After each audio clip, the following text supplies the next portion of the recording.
말씀입니다. 민수기 2장 1절부터 3절 우리 같이 합독하시겠습니다. 시작합니다.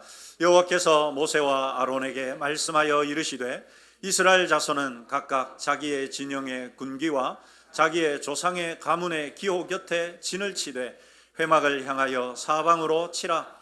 동방 해 돋는 쪽에 진칠 자는 그 진영별로 유다의 진영의 군기에 속한 자라. 유다 자손의 지휘관은 암미나답의 아들 나손이요. 아멘. 여러분, 올해를 시작하면서 우리는 하루에 한 장씩 이렇게 성경을 지금 읽어가고 있습니다. 그래서 오늘 민수기 6장까지 왔죠, 여러분. 그래서 하루에 한 장씩 성경을 읽고 또 영상을 보면서 좀 더 깊은 묵상을 해가고 그 해당 장이 어떤 내용인지를 알아갈 뿐만 아니라 그 장 가운데서 내가 오늘 하루를 보내면서 더 깊이 묵상하고 또 내 삶에 실천해 가야 할 것들이 무엇인지를 우리가 같이 나누고 있습니다. 그래서 새벽 기도회 때 매일 한 장씩 같이 읽고 또 그 본문을 가지고 우리가 같이 나누고 또 개인적으로도 성경을 읽으시고 또 못 나오시는 분들은 이제 영상을 통해서 그렇게 해감으로써 우리가 단지 성경을 눈으로만 읽는 것이 아니라 정말 그것을 넘어서서 내 삶에 이 말씀을 적용하고 그렇게 말씀으로 동행하는 훈련을 해가고 있습니다. 아마 여러분 일정대로 이 성경을 지금 계속 읽어가고 있으시다면 지난 화요일부터 민수기를 읽기 시작하셨을 것입니다. 유대인들은 이 창세기부터 신명기까지 창세기, 출애굽기, 레위기, 민수기, 신명기 이 5권을 모세오경 이 5권을 토라라고 부르면서 굉장히 중요하게 여겼습니다. 전체 성경의 뼈대로 삼을 정도로 이 토라, 모세오경을 특별히 중요하게 여겼습니다.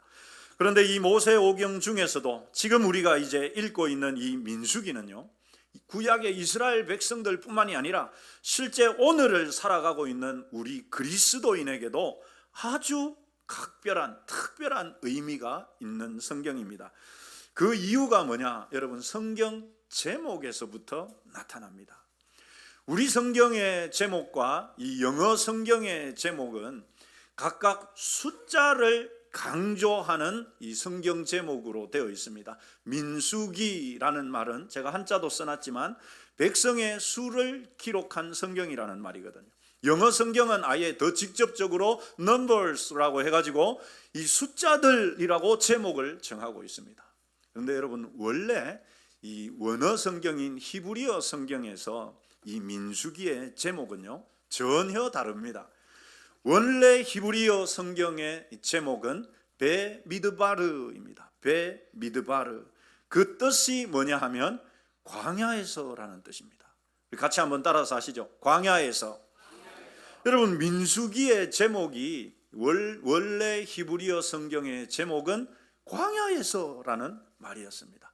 여러분, 왜 이 민수기의 제목이 광야에서이냐 하면 실제로 민수기 안의 내용을 보면 여러분, 이스라엘 백성들이 출애굽을 한 다음에 시내산으로부터 하나님과 언약을 맺고 하나님 백성이 되고 이제는 가나안 땅을 점령하러 갔다가 그들이 이 불신앙으로 인해서 정복을 실패하죠. 그리고 나서는 광야에서 40년의 시간을 보내야 했습니다. 민수기는 바로 그 광야 40년에 대한 내용을 담고 있거든요. 그래서 여러분, 이 민수기가 주로 다루고 있는 내용이 광야에서의 이스라엘 백성들의 삶이기 때문에 제목이 광야에서라고 정한 것도 있고, 사실 여러분, 히브리어 성경의 제목은 첫 번째 나오는 단어가 그대로 성경의 제목이거든요. 그래서 민수기의 첫 번째 단어가 베미드바르입니다. 그래서 여러분, 자연적으로 이것이 이 성경 제목이 된 것입니다. 여러분, 광야가 어디일까요? 저와 여러분이 지금 현재 살아가고 있는 이 세상, 지금의 우리의 삶이 바로 광야입니다. 이것은 일반적으로 성경에서 매우 중요하게 다루는 비유를 보면 그것을 우리가 잘 알 수 있습니다. 여러분, 이 그림은 이스라엘 백성들이 이제 애굽의 노예 생활에서부터 출애굽을 하고 광야 생활을 지나서 가나안 땅에 들어가는 여정에 대한 이 그림이거든요. 그런데 이 애굽에서 노예로 있을 때에, 이때는 우리 그리스도인에게 비유하자면 우리가 예수님 믿기 전에, 우리가 구원받기 전에 죄의 노예로 있던 때를 상징적으로 보여주는 것입니다. 그런데 여러분, 이스라엘 백성들이 그 애굽 노예에서 이제 유월절 어린 양의 피를 문 좌우 설주와 임방에 바르면서 그들이 그 유월절로 인해서 출애굽을 하게 되지 않습니까? 그래서 그 유월절은 바로 예수님의 십자가를 상징합니다. 그래서 우리가 죄의 노예로 있다가 예수님의 십자가를 믿음으로 인해서 구원받은 것이 구약의 이스라엘 백성들의 유월절과 이렇게 비유적으로 맞습니다. 그리고 나면 이스라엘 백성들이 광야 생활을 하고 나서 이제 요단강을 건너서 가나안 땅에 들어가죠. 그것은 우리가 우리의 죽음과 천국에 들어가는 영광스러움을 상징적으로 보여줍니다. 그래서 여러분, 요단강을 건너는 것을 우리는 우리의 죽음에 비유하고, 그 가나안 땅에 들어가는 것을 천국에 들어가는 것으로 전체적인 비유가 완성이 되죠. 여러분, 이렇게 보면 이스라엘 백성들이 광야 40년을 방황했던 그 시간이 바로 저와 여러분이 지금 예수님을 믿고 구원받은 다음에 천국에 가기까지, 우리가 죽기 이전까지의 지금의 삶을 말한다는 것입니다. 그래서 여러분, 민수기가 바로 그 이스라엘 백성들의 광야에서의 삶을 다루고 있기 때문에 여러분, 이 민수기는 그 옛날 이스라엘 백성들을 위한 이야기가 아니라 사실상 오늘날 예수님을 믿고 신앙생활을 이 세상 가운데, 광야 같은 이 세상 가운데 살아가고 있는 저와 여러분을 위한 성경이 되는 것이죠. 그래서 여러분, 민수기를 통해서 우리는 이 땅의 삶을 어떻게 살아갈 수 있는지 거기에 대한 이 지혜들을 배울 수가 있습니다. 오늘날 광야 같은 세상을 살아가는 저와 여러분을 향한 하나님의 생생한 인생 내비게이션이 바로 이 민수기가 되는 것이죠. 여러분, 우리는 민수기에서 세상을 살아가는 성경적인 가르침과 중요한 인생관을 배울 수가 있습니다.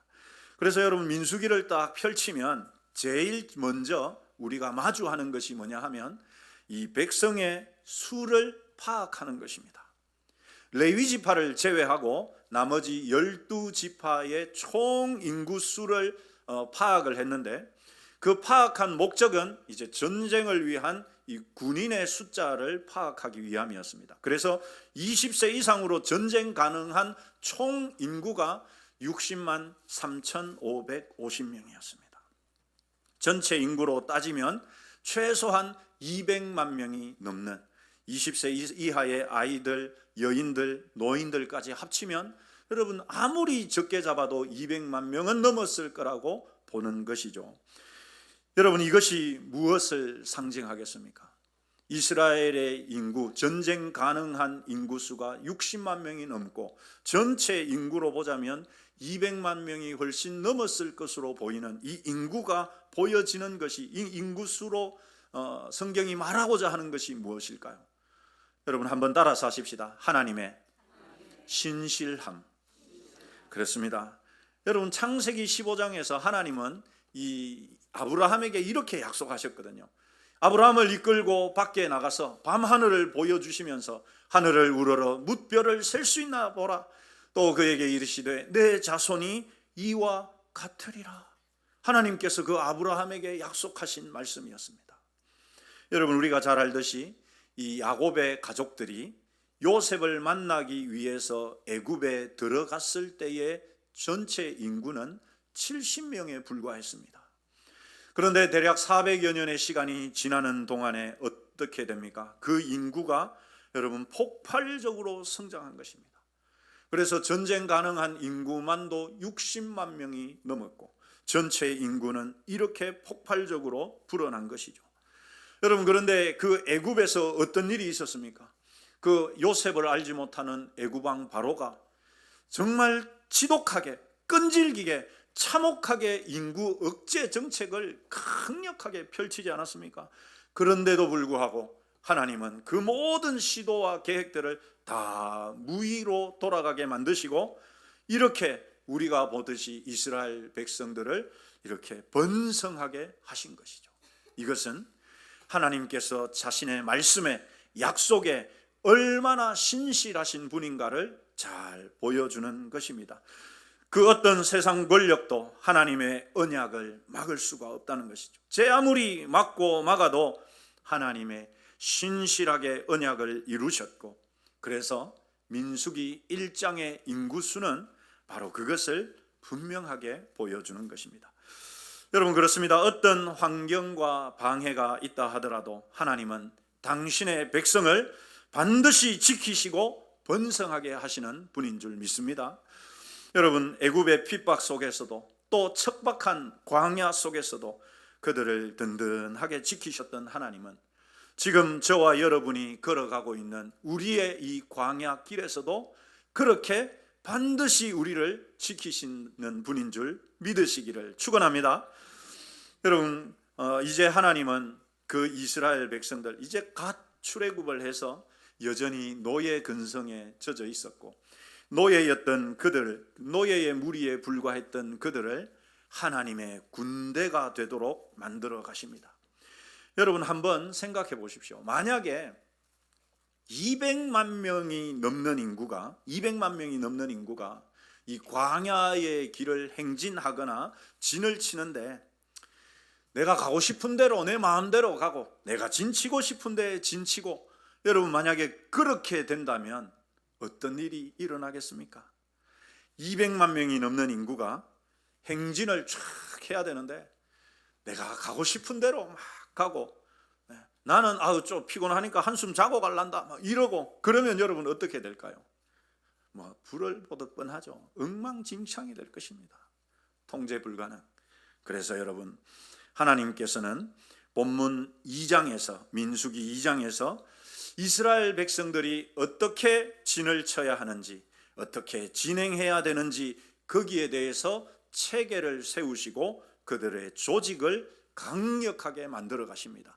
그 핵심이 뭐냐? 바로 우리가 읽은 2절에 나옵니다. 우리 같이 2절 같이 읽겠습니다. 시작합니다. 이스라엘 자손은 각각 자기의 진영의 군기와 자기의 조상의 가문의 기호 곁에 진을 치되 회막을 향하여 사방으로 치라. 여러분, 여기 이 말씀 안에서 하나님께서 이 광야를 살아가는 이스라엘 백성들에게 중요한 두 가지의 원리를 말씀하고 계십니다.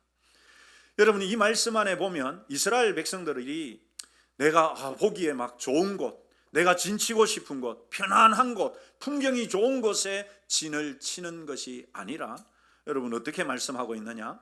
각각 자기의 진영의 군기와 자기 조상의 가문의 기호 옆에 진을 치라고 말씀하죠. 이것이 자기들의 천막을, 텐트를 치는 가장 기본적인 원리였습니다. 여러분, 이스라엘 12지파는 각각 그 지파를 상징하는 깃발들이 있었습니다. 군기, 이게 바로 진영의 군기입니다. 이스라엘 12지파의 군기를 보면 이렇게 되어 있습니다. 유다 지파를 상징하는 그 깃발에는 사자가 그려져 있고, 시므온, 베냐민, 이사갈, 갓, 단 전부 각각의 지파에는 그 지파를 상징하는 깃발들이 색깔별로, 또 그 깃발 안에 상징별로 다 각각 12개가 있었습니다.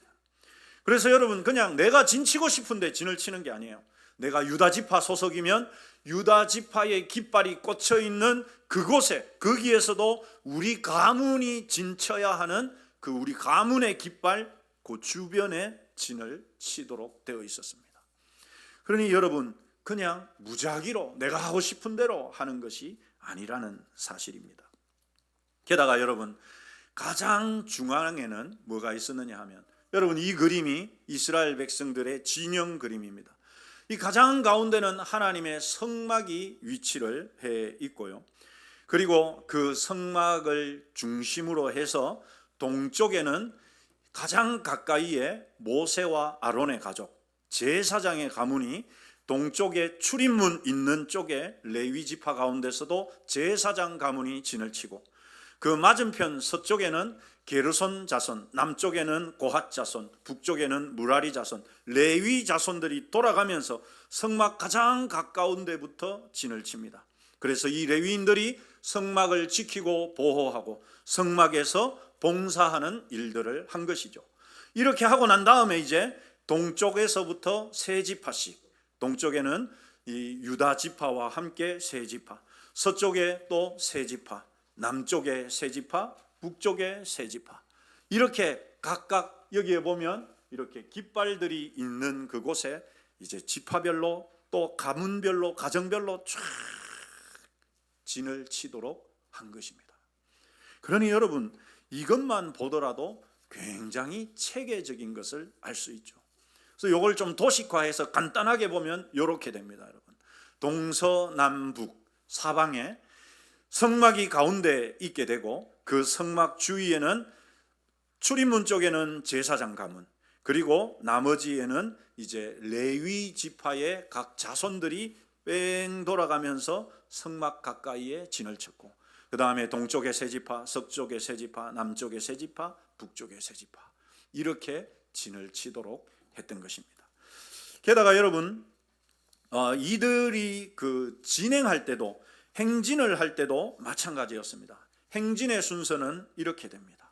제일 앞에 언약궤를 맨 제사장들이 제일 앞서서 가게 되면 동쪽의 세 지파 유다, 이사갈, 스불론 지파가 그 뒤를 탁 출발해서 따라가고, 그리고 나면 장막 기구들을 수레와 소가 끄는 수레에 싣고서 게르손 자손과 무라리 자손이 출발하고, 레위 자손이, 그 다음에 르우벤, 시므온, 갓 지파가 출발하고 나면 이제 성물을, 성막 안에 있는 중요한 그 성물들을 어깨에 짊어진 레위 자손 중에 고핫 자손들이 정중앙에서 진행을 하고, 그 뒤에 이제 여섯 지파가 순서대로 따라가는 것입니다.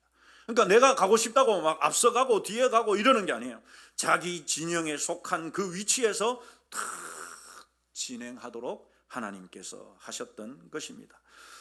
여러분, 우리가 여기에서 중요한 영적 원리를 하나 발견할 수 있는데, 그것은 바로 진을 칠 때나 행진할 때나 머물 때나 떠날 때나 항상 정중앙에는 뭐가 있었다고요? 뭐가 있었다고요? 성막이 정중앙에 있었습니다. 회막이라고도 부르는 하나님의 임재를 상징하는 성막이 한가운데 있었습니다. 그래서 회막을 향하여서 사방으로 진을 치라, 이 말씀이 바로 성막이 가장 중앙에 있게 하라는 말씀인 것이죠. 여러분, 우리가 자전거를 보면 자전거 타이어, 자전거 바퀴인데요, 이 자전거 타이어를 보면 참 신기합니다. 왜냐하면 이렇게 가는 자전거 살들이, 수십 개의 살들이 저 자전거의 무게를, 우리가 타면은, 성인 남자가 타면은 60kg, 70kg 혹은 그 이상 되는 몸무게도 넉넉히 버팁니다. 자전거 바퀴가 찌그러들지 않고 저렇게 버틸 수 있는 그 이유가 무엇입니까? 저렇게 연약한 살들이지만 그 살들이 정중앙에 있는 이 가운데 중심축에 다 정확하게 연결되어 있기 때문이에요. 저렇게 연결되다 보니까 80kg, 90kg 넘는 성인이 타더라도 바퀴가 찌그러지지 않고 굴러가는 것입니다. 만약에 여러분, 저 중심의 살들이 그 중심축을 벗어나서 각각 자기 마음대로 가 있다면 여러분 어떻게 될까요? 자전거는 굴러갈 수가 없을 것입니다. 여러분, 우리의 삶도 마찬가지입니다. 우리가 걸어가고 있는 이 인생길도 내 삶의 그 수많은 바퀴살들, 직장이나 가정이나 자녀나 건강이나 재정 등등의 이런 것들이, 이런 살들이 각자가 막 흩어져 있으면 그 삶은 무너지기가 쉽습니다. 하지만 우리 정중앙에 하나님을 중심에 두고 우리 삶의 모든 방향이 예배를 중심에 두고 있다면, 그렇게 된다면 우리는 광야에 거친 돌밭에서도 결코 여러분 흔들리지 않고 힘차게 나아가게 되는 것입니다. 광야의 삶에서 중요한 두 번째 교훈은 2절 하반절이 알려줍니다. 우리 같이 노란 글씨만 같이 읽겠습니다. 시작합니다. 회막을 향하여 사방으로 치라. 우리가 아까 본 것은 이 정중앙에 모든 중심에 성막을 두라는 말이었는데, 여러분, 이 회막을 향하여 사방으로 칠하는 이 말은 방향성을 가리킵니다. 여러분, 동서남북 어디에 진을 치든지, 동서남북 어디에 진을 치든지 모든 천막에, 모든 텐트의 출입문은 어디를 향해라? 중심인 회막을 향하도록 진을 치라는 것입니다. 한가운데 있는 그 회막을 향해서, 성막을 향해서 텐트를 치라는 말은 텐트 입구를, 출입문을 그쪽을 향하게 치라는 것입니다. 여러분, 그러면 어떻게 될까요? 백성들이 아침에 일어나서 천막 문을 이렇게 걷고 앞으로 나오면 가장 먼저 시야에 들어오는 것이 무엇입니까? 성막입니다. 그리고 성막 위에 임재해 있는 낮에는 구름기둥, 밤에는 불기둥, 그것을 보면서 살라는 말씀인 것이죠. 그래서 여러분, 유명한 천교도 신학자인 매튜 헨리는 이 구절을 이렇게 설명했습니다.